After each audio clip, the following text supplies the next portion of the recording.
Story 3 alternate ending, a Toy Story creepypasta. Wish I could give you the classic. This happened to a friend of mine. Honestly, truly do. Then I could make it a lot less gruesome in my head than it really was. Then I could doubt it like the rest of you. Because even through this happened to me, even through there were witnesses, sometimes I'm not quite sure. I believe it myself. It's the walls of my now 4-year-old daughter at night that remind me that it did indeed happen. Katie had just turned 3 a couple of weeks before the incident.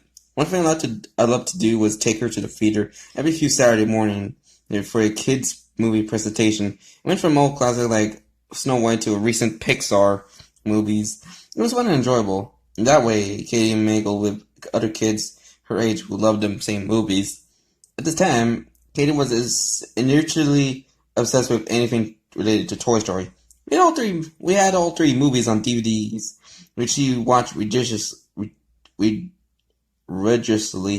Thank God I love those movies too, because you can get sick of watching the same thing and medium of 5 times a day. Let me tell you. We also had Woody, Buzz, and Jessie dolls, which she loved to sleep with. She was afraid of trucks by the time she turned 2, so I taught her to pull the strings on neither Jessie or Woody to scare the bad trucks away in the middle of the night. Honestly, these dolls were a blessing. So when I found out Toy Story 2 was being shown at the kids' theater, I jumped on an occasion, even though Katie had seen it countless times before. There was nothing like watching it on the big screen, and I knew she'd be ecstatic. The showing was supposed to start at 8 a.m., but it didn't start until 9. It wasn't so bad since the kids were having fun together. Some parents left frustrated, but I stuck around, as did about half a dozen other mothers and one father with their kids. The theater employee apologized and offered us free candy. Oh, all good. Who refuses free candy? I'll go into the cliche of stories like this and say that the movie started normally, because, well, it did. The intro was the part Katie liked the most, where Woody and Jessie chased the train and Buzz saves Woody at the last minute. Actually, nothing off happened for most of the showing. Once in a while, I would glitch where the image would freeze for a second, then fast forward to catch back with the sound. Why I noticed it, the kids didn't care as long as they got to see their heroes in jumbo size. Nearing the end is when things got strange. It didn't seem off at first, but I would soon find out. As every other family in the theater would, there's a point in the movie where Woody and the toys end up at the dump. After Lotso managed to drag Woody into a dumpster and a garbage truck picks them up. The little Pizza Planet aliens got taken away by one of the trucks in the dump. And then Woody and his friends are carried into a conveyor belt. The moment they hit the belt, and the screen flicker and the sound jam on a constantly with the toys screaming when they fell. And then we got to look at the well-known blue screen of death, with that awful screaming sound going on, and on like a broken record. Always found the loopy, jumpy sound that comes with a blue screen of death disturbing. Hell, I always thought a scratchy record or a CD kind of eerie. Maybe it's because I used to have a computer that crashed on me every half an hour and can kill my files. It made me nervous, but when the father burst into mocking laughter, I uttered a nervous laugh too. The kids were confused, but for those who had just enough knowledge of computers, it was really funny. I have a friend who worked at this theater, and he quit for another job around the time computers replaced people in the cabins protecting the films. I guess nothing will ever replace a good old human being. When nobody came to check on us, the father got up and left to ask someone to turn that thing off or restart it.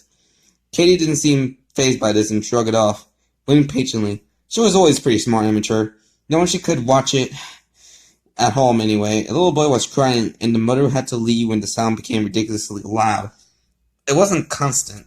That screaming sound, you see, it lowered to a near whisper and became loud enough to make my head buzz. At some point, Katie gave me a worried look as she clapped her hands over her ears. Before I made the final decision to leave, however, the screen went black and the employee returned with the father and a flashlight apologizing and let us know they would resume the movie shortly. Apparently, they had been having equipment problems all morning. Shortly after the projector came back to life, the movie resumed a few minutes prior to the crash.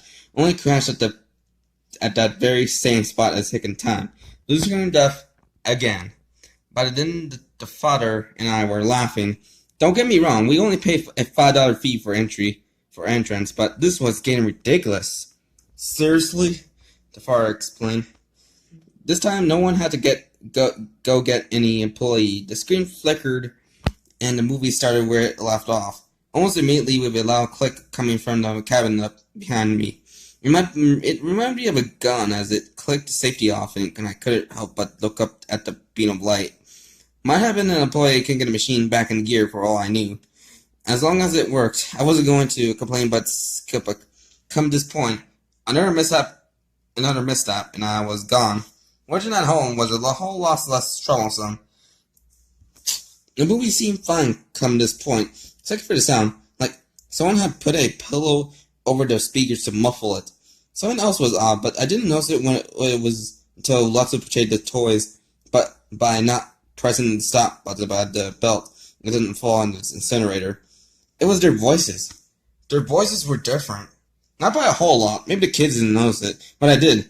I know the father did too, because we exchanged Kara's glasses. They were similar, but Woody, for example, Claire wasn't voiced by Tom Hanks anymore. It was around that time that I felt something was really wrong. My stomach clenched painfully, and I felt my heart beat the drum roll. There was no reason for it. I had no explanation for the voices being different. Only the differences didn't just end there. If you've seen this movie as many times as I have, you know that while the toys finally give up and accept their fate by holding hands and wait for their death, a light comes on and a giant claw hauls them out of the incinerator at this very last second. It keeps you on edge the first time, but once you've seen it, you know better. Except I didn't know better anymore. The animation was fluid, but by now, it wasn't right. Have you ever watched those 1930s cartoons like Betty Boop where everything always moves and never stops? A few years later, they figured out that it was more natural to have stop animations because that's how we work. We don't notice it, but we stop between motions. Grab a cup of coffee, stop. Bring it to the lips, stop. Chug it down, stop. Put it back down, stop.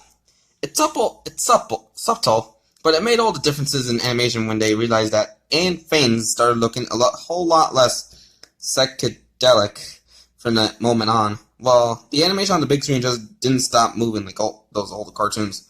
There was no stopping in between actions and motions. Like, they sort of danced around everything in some way or another. And let me tell you, if you thought it looked psychedelic with 30s hand-drawn animation, computer animation makes it look twice as disturbing. That clearly was not like the movie I had at home. It wasn't like the rest of the movie we watched to this point neither. I noticed the father look at me again, and I shrugged. I didn't have any more of an explanation than he did. I suppose I remained seated out of the gross curiosity. As the saying goes, it's like watching a train wreck, and no matter how horrible it is, you just can't look away. There was none of the dramatic music was used to hearing. In fact, there was no music at all. It just wasn't necessary. Imagery was enough. Already, I felt a lump in my throat just watching the animation. I couldn't move, nailed to my seat. The claw saving the toys never came down. There was no heavenly light before a last-minute rescue. There was no rescue. Toys scream and scream and scream. The ear-shattering screech that would ring in my head for days to come and would make me in the middle of the night.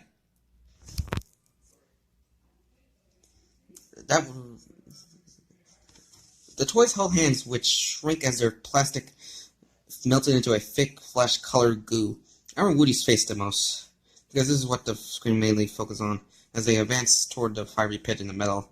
Black bubbles popped first in his cheeks, then his gaping mouth opened wider than it was humanly possible, his lips stretching to such lengths until his whole jaw melted off at the hinges, leaving long, thick liquid streaks of burning plastic behind. I was reminded of the sway cheese strings when warm and melted, which focused a completely insane amount of laughter out of me. Cheese and plastic?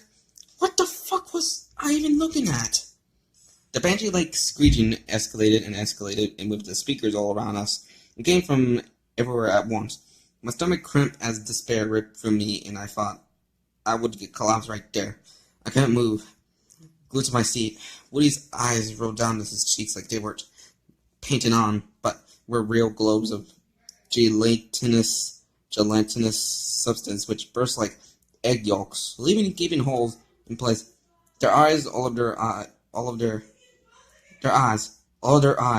would only seem to act as real eyes might. Not like plastic or fabric. Later, I realized why. Eyes are the mirror of the soul. Eyes, even if they look painted, are always real.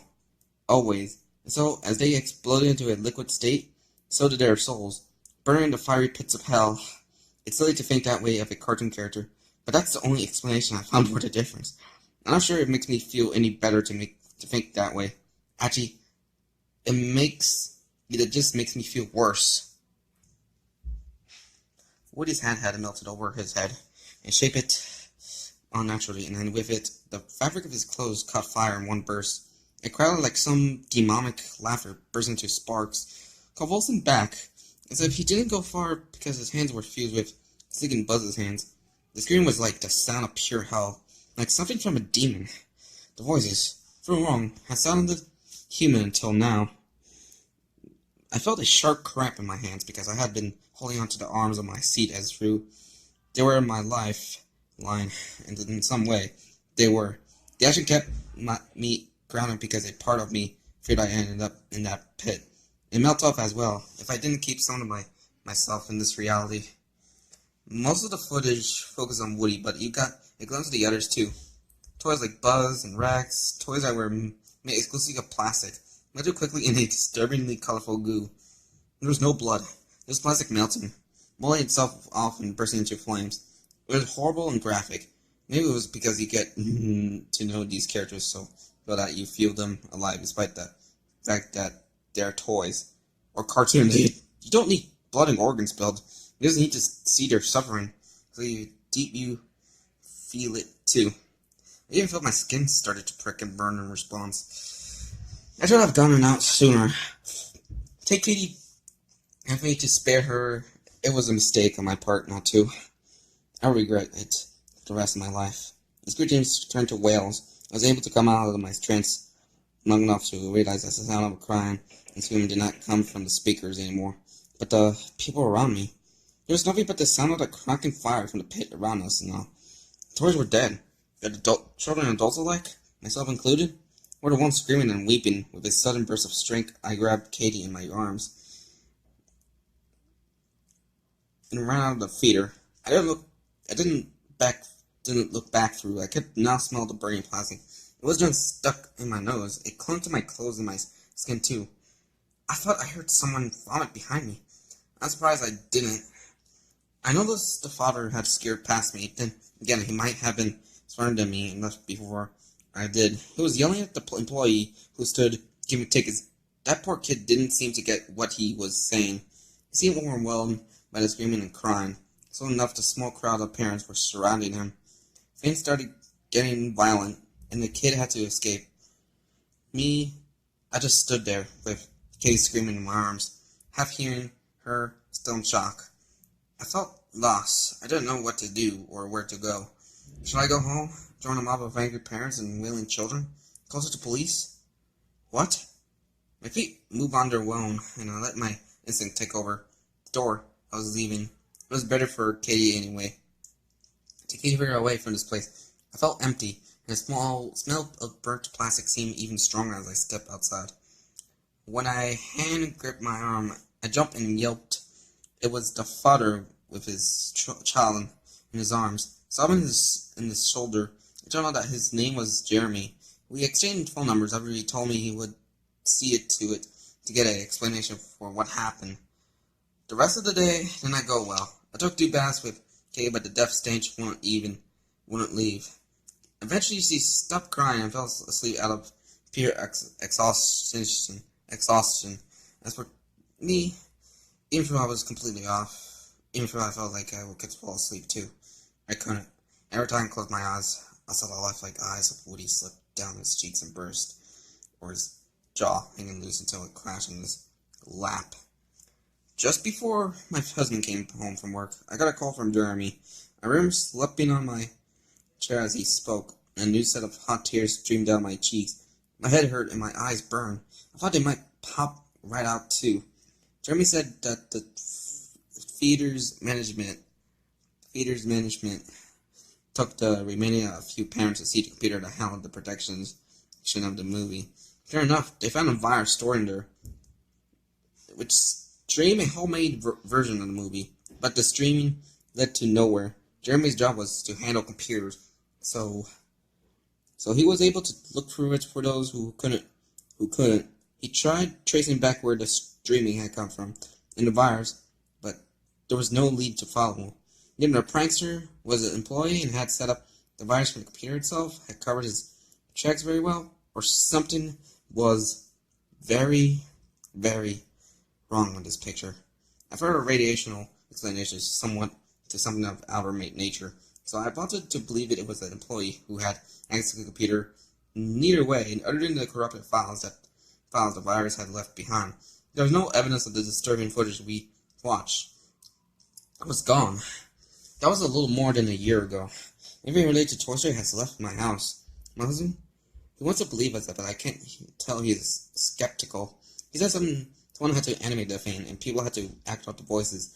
That takes a lot of dedication, because while the animation was constantly moving, the quality of the image and characters were as good as the original movies. He said that it's one hell of an effort he put into a one-time prank. He's right through.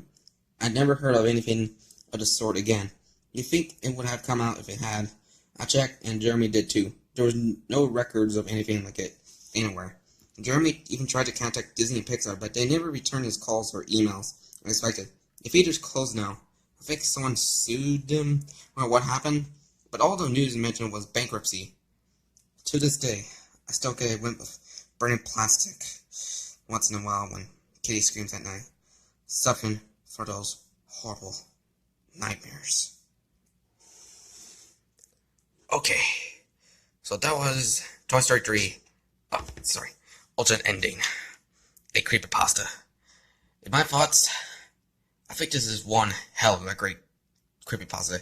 Not only that, but possibly one of the best written Toy Story creepypastas, It just felt so real, It wasn't the whole, something haunted on this movie, and, let's see, what's the other cliche? That's a lot of blood and gore around. Blood and gore and stuff and such. None of that. This is pretty much that didn't make the story pretty worse than those damn cliches, but it's just a genuine, good creepypasta. And I just want to give credit on whoever made this story. And I hold that Toy Story 3 type of alternate ending, I think those are existing online, on the internet. Which, people just actually make pranks of it about the ending and such. And I just can't imagine if someone doesn't make a Toy Story 4 alternate ending creepypasta to be a thing, because imagine that. I think that'll be a pretty good one, But hope you have a pretty good day, and subscribe for more videos. Bye-bye.